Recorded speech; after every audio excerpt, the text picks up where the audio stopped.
नमस्कार दर्शकों, बात आज के चैनल के कार्यक्रम खबरदार खबरों में आपका स्वागत है। आपको बता दें कि इस कार्यक्रम में हम आपको देश दुनिया की दमदार खबरें संक्षिप्त में बताएंगे। तो लीजिए आज की खबरदार खबरें।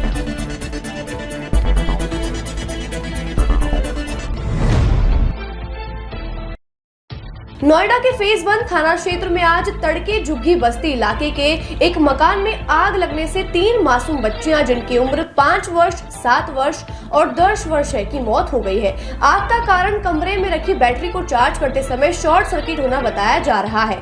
वहीं इन मासूम बच्चियों के पिता गंभीर रूप से घायल हैं, जिन्हें अस्पताल में भर्ती कराया गया है। नींद में सो रही बच्चियों को जान बचाने के लिए भागने का मौका तक भी नहीं मिला।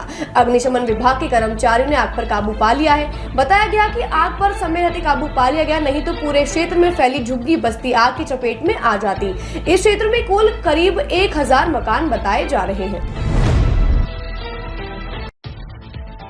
द्विपक्षीय रणनीतिक संबंधों को और विस्तारित व मजबूत करने के लिए वियतनाम के प्रधानमंत्री फाम मिन ट्रेन आज नई दिल्ली पहुंचे। विदेश राज्य मंत्री पवित्रा मार्गरीटा ने दिल्ली हवाई अड्डे पर उनका स्वागत किया। पवित्रा ने कहा, भारत और वियतनाम के बीच सभ्यतागत संबंध है और आपसी विश्वास पर आधारित दीर्घकालिक मित्रता है। यह यात्रा हमारी व्यापक रणनीति और साझेदारी को मजबूत करेगी। विदेश मंत्रालय की तरफ से कहा गया कि भारत वियतनाम को अपनी एक्ट ईस्ट नीति का एक प्रमुख स्तंभ और हिंद प्रशांत दृष्टिकोण से महत्वपूर्ण साझेदार मानता है। वायनाड में भूस्खलन में मृतकों की संख्या 151 के पार पहुंच चुकी है। वहीं सेना और एनडीआरएफ ने अस्थायी पुल बनाकर 1000 से ज्यादा लोगों को रेस्क्यू कर सुरक्षित स्थानों पर पहुंचाया है। राज्य में आई इस भीषण त्रासदी को देखकर केरल सरकार ने राज्य में 2 दिन का शोक घोषित किया है। एक वरिष्ठ जलवायु वैज्ञानिक ने बताया कि अरब सागर में तापमान बढ़ने से घने बादल बन रहे हैं, जिसके कारण केरल में इस समय भारी बारिश हो रही है और इस कारण भारी भूस्खलन हो रहा है। वैज्ञानिकों ने भूस्खलन क्षेत्रों में सुरक्षित आवासीय इकाइयों के निर्माण का आग्रह केंद्र व सभी राज्य सरकारों से किया है।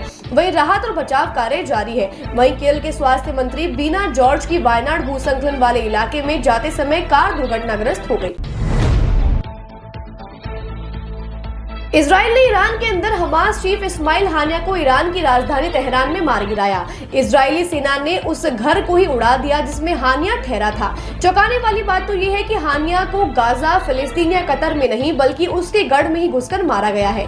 हमास चीफ की कुछ समय पूर्व ही ईरान के सर्वोच्च नेता खामनोई से मुलाकात हुई थी और हानिया ईरान के नए राष्ट्रपति के शपथ ग्रहण में भी शामिल हुआ था। इजराइल के पीएम ने कहा, इस हत्या पर हम हमारे दुश्मनों को ज्यादा दिनों तक छोड़ते नहीं हैं। इस्माइल 2017 से हमास का चेयरमैन बनकर हमास की कमान संभाल रहा था।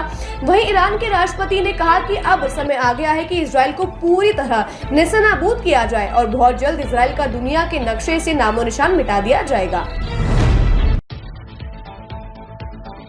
1983 बैच की आईएएस अधिकारी प्रीति सुदन को संघ लोक सेवा आयोग का अध्यक्ष नियुक्त किया गया है। प्रीति सुदन 2020 में केंद्रीय स्वास्थ्य सचिव के पद से सेवानिवृत्त हुई थी। प्रीति सुदन को बेटी बचाओ और बेटी पढ़ाओ, आयुष्मान भारत मिशन, राष्ट्रीय चिकित्सा आयोग और ई सिगरेट प्रतिबंध पर कानून बनाने के लिए जाना जाता है। प्रीति ने विश्व बैंक के साथ एक सलाहकार के रूप में भी काम किया है। कोविड-19 महामारी से निपटने में उनके कामों की सर्वत्र प्रशंसा हुई थी।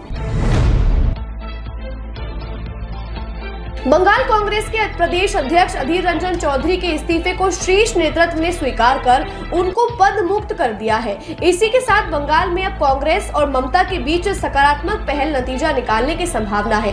कांग्रेस आलाकमान 2026 के पश्चिम बंगाल के विधानसभा चुनावों के मद्देनजर प्रदेश संगठन को नए तरीके से शुरू करना चाहती है। वहीं अधीर रंजन चौधरी ने शीर्ष नेतृत्व पर सवाल खड़े किए हैं। उन्होंने कहा, खड़गे ने अध्यक्ष पद संभालते समय कहा था कि अब कांग्रेस में सभी पद अस्थायी है। आज कांग्रेस के नेताओं को बैठकों में जाने पर पता चलता है कि वो अब इस पद पर नहीं है। वहीं बंगाल में नए अध्यक्ष पद को लेकर 21 बड़े नेताओं ने महासचिव केसी वेणुगोपाल से मुलाकात की है और नए अध्यक्ष पद के नाम पर फैसला हाईकमान के निर्णय पर छोड़ दिया है।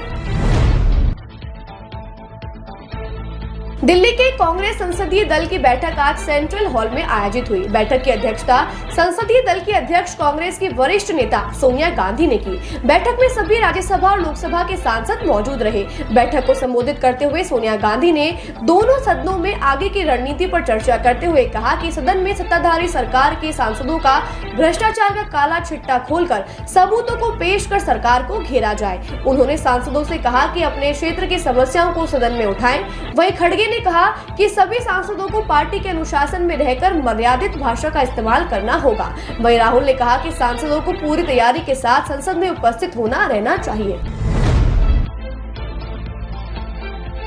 नवंबर में होने वाले अमेरिकी राष्ट्रपति पद के चुनावों में कमला हैरिस ने ट्रंप पर बढ़त बना ली है। 7 राज्यों में हैरिस ने ट्रंप को पीछे धकेल दिया है। एक ताजा सर्वेक्षण में मिशिगन में हैरिस ने ट्रंप पर 11 अंकों की बढ़त, नेवादा, विस्कोसिन और एरिजोना में 2 अंकों की बढ़त बनाई हुई है। वहीं ट्रंप ने पेंसिल्वेनिया में हैरिस पर 4 अंकों की बढ़त और उत्तरी कैरोलिना में 2 अंकों की बढ़त बनाई हुई है। वहीं जॉर्जिया में दोनों 47% समर्थन से बराबरी पर है। 48% लोगों ने हैरिस और 47% लोगों ने ट्रंप का समर्थन किया है।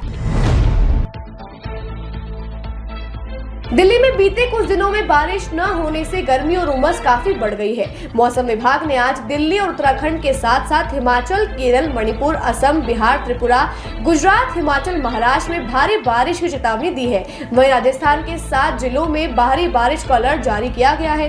वहीं आपदा कंट्रोल विभाग ने एडवाइजरी जारी की है कि पहाड़ी इलाकों की यात्रा से बचे, भारी बारिश में पेड़ के नीचे खड़े न हो और तेज बहते नदी नालों को पैदल या वाहनों पर बैठकर पार करने के जोखिम से बचें और अनावश्यक रूप से घरों से बाहर निकलने से बचें। दिल्ली का आज का अधिकतम तापमान 35 और न्यूनतम 28 डिग्री रहने की उम्मीद बताई जा रही है।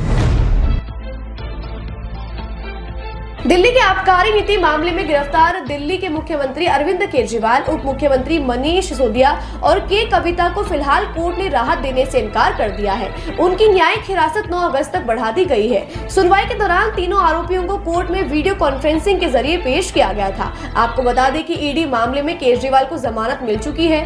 कोर्ट में सीबीआई ने कहा कि शराब घोटाले के असली सूत्रधार केजरीवाल है और उन्हें बिना गिरफ्तार किए जांच संभव नहीं थी। इस पर कोर्ट ने उनकी न्यायिक हिरासत अवधि बढ़ा दी है। खबरदार खबरों में आज के लिए बस इतना ही। कल फिर नई खबरों के साथ हम होंगे आपसे रूबरू। नमस्कार।